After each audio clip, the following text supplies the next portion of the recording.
मुद्रास्फीति। मुद्रास्फीति क्या है वो सबसे पहले समझते हैं। मुद्रास्फीति जब वस्तुओं और सेवाओं की कीमतों में वृद्धि होती है, महंगाई बढ़ जाता है, अ, हर वस्तु और सेवाओं का महंगाई बढ़ जाता है, दाम बढ़ जाता है, मुद्रा का मूल्य गिरता है, यानी कि मुद्रा का जो वैल्यू है वो कम हो जाता है। जैसे कि अगर आज किसी चीज़ का दाम 10 रुपया है, एक मान लो 1 किलो चीनी का दाम 10 रुपया है, तो वही मुद्रास्फीति के समय में 1 किलो चीनी का दाम 20 रुपया हो सकता है। तो यानी कि दाम बढ़ता जाता है, ये ज़्यादा पैसा, ये ज़्यादा मुद्रा, कम वस्तु। मतलब जितना पैसा में पहले वस्तु मिलता था, मुद्रास्फीति में बहुत कम वस्तु मिलने लगेगा। मुद्रा ज़्यादा लगेगा लेकिन वस्तु कम मिलेगा, ज़्यादा मुद्रा कम वस्तु। तो कुल मिलाकर हम लोग कह सकते हैं कि मुद्रास्फीति अर्थव्यवस्था की एक ऐसी अवस्था है जहाँ पर महंगाई बढ़ जाती है, वस्तु और सेवाओं की कीमत में वृद्धि हो जाती है, मुद्रा का मूल्य गिरता है, तो उस अवस्था को हम लोग मुद्रास्फीति कहते हैं। मुद्रास्फीति के कारण है जैसे आय में वृद्धि, अगर लोगों के आय में वृद्धि हो जाता है तो लोगों के पास पैसा ज़्यादा हो जाता है, मुद्रा ज़्यादा हो जाता है, तो उसका क्रय शक्ति भी बढ़ जाता है, वो ज़्यादा खरीदने चाहेगा और बाजार में वस्तुओं का मांग बढ़ जाएगा, और वस्तुओं का मांग बढ़ने से फिर वस्तुओं का कीमत में भी वृद्धि होगी। तो इस प्रकार मुद्रास्फीति का पहला कारण है आय में वृद्धि। दूसरा कारण है सरकारी व्यय में वृद्धि। सरकार अगर कल्याणकारी कार्य में काम करते हैं, खर्च करते हैं, अपना बढ़ाते हैं लोगों के कल्याण के लिए, या रोजगार में वृद्धि करते हैं अपना सरकारी खर्च से, तो सरकारी खर्च से सब्सिडी देते हैं लोगों को, लोक कल्याणकारी काम करते हैं। इससे क्या होता है कि बाजार में लोगों के पास पैसा ज़्यादा हो जाता है, और पैसा ज़्यादा होने से मांग ज़्यादा होगा, जिससे वस्तु का कीमत में वृद्धि होगा। उसी प्रकार अगर ऋण का जो ऋण देते हैं बैंक, ऋण का ब्याज दर में कमी होने से क्या होगा, ऋण कम कम होने से, ब्याज दर में कम होने से ऋण बढ़ जाता है, लोग ऋण लेगा, और ऋण ज़्यादा लेने से क्या होगा, मार्केट में पैसा ज़्यादा चला जाएगा, जिसके कारण वस्तु का दाम बढ़ जाता है। और दूसरा है निवेश और व्यापार, और ज़्यादा निवेश और व्यापार में वृद्धि होने से भी क्या होता है, लोगों को काम ज़्यादा मिलता है, लोगों को काम का पैसा भी, इनका वेतन भी ज़्यादा मिलता है, जिसके कारण वो लोग का खरीदारी शक्ति बढ़ जाता है, क्रय शक्ति, और वस्तु का मांग बढ़ जाता है, जिसके कारण वस्तु का कीमत भी बढ़ जाता है। तो मुद्रास्फीति के प्रभाव क्या होता है, मुद्रास्फीति होने से देश में क्या होता है, सबसे पहले तो देखो क्रय शक्ति में कमी, लोगों के पास क्रय शक्ति की कमी हो जाता है, जितना पैसा है उससे ज़्यादा पैसा लगेगा जीने के लिए, अपना जीवन यापन की वस्तुएं खरीदने के लिए भी ज़्यादा से ज़्यादा पैसा लगेगा, वस्तुओं का दाम बढ़ जाता है, बहुत बढ़ जाता है, तो वस्तुओं का दाम बढ़ने से मुद्रा का जो क्रय शक्ति है, लोगों का क्रय शक्ति वो कम हो जाता है।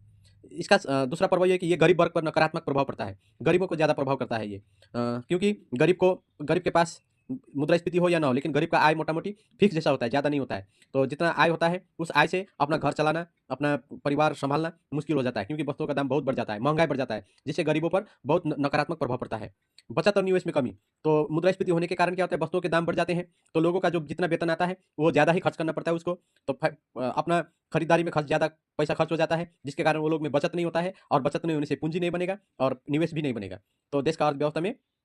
निवेश पूंजी नहीं होने से उद्योग धंधा भी ठीक से फलेगा फूलेगा नहीं, व्यापार ठीक से नहीं होगा। उसके बाद है वेतन मूल्य का दुष्चक्र, ये सबसे इंपॉर्टेंट है। देखो व्यापार वेतन मूल्य कैसे दुष्चक्र होता है कि एक चक्र बनता है, जैसे मुद्रास्फीति के कारण महंगाई बढ़ जाता है, महंगाई बढ़ने के कारण वस्तुओं का दाम में वृद्धि हो जाता है, वस्तुओं का दाम में वृद्धि होने से लोगों को पैसा ज्यादा चाहिए, और पैसा ज्यादा के लिए वो लोग वेतन का ज्यादा मांगेगा, और वेतन वेतन ज्यादा देने से फिर बाजार में फिर मूल्य पैसा ज्यादा हो जाएगा, मुद्रा ज्यादा हो जाएगा, लोगों के पास खरीदारी शक्ति बढ़ जाएगा, फिर महंगाई बढ़ते जाएगा, इसीलिए लोग फिर महंगाई बढ़ेगा, फिर बोलेगा कि वेतन बढ़ाना है, वेतन बढ़ाएगा, तो फिर इस प्रकार एक दुष्चक्र बन जाता है, जो अर्थव्यवस्था को वहां से निकलना मुश्किल हो जाता है।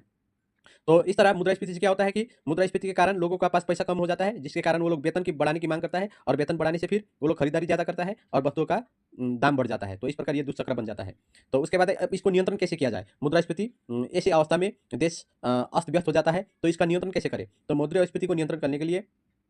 देखो मुद्रास्फीति का जो है ना लेवल, हल्का वाला मुद्रास्फीति होता है ना, 1%, 2%, 3% का जैसे महंगाई बढ़ता है, तो ये बहुत अच्छा मुद्रास्फीति है, लेकिन ज़्यादा होने से वो मुद्रास्फीति बहुत खराब हो जाता है, खतरनाक होता है उसकी स्थिति। तो इस स्थिति को नियंत्रण के लिए सरकार को कुछ उपाय अपनाना पड़ता है, जैसे मौद्रिक नीति द्वारा नियंत्रण करना। मौद्रिक नीति में क्या होता है, बैंक रेपो रेट बढ़ाने से क्या होगा, कमर्शियल बैंक जो है वो इसको सेंट्रल बैंक को ज़्यादा रेट पैसा ब्याज देना पड़ता है, और जिसके कारण कमर्शियल बैंक क्या करते हैं, लोगों से जो ऋण देते हैं लोगों को, उसका भी ब्याज दर बढ़ा देते हैं। और तो ऋण का ब्याज दर बढ़ने से क्या होगा, लोग फिर पैसा कम लेने लगेगा, और पैसा बाजार में कमी हो जाएगा, जिसके कारण क्रय शक्ति घट जाएगा, और वस्तु का मांग भी घट जाएगा, और वस्तु का मूल्य घट जाएगा।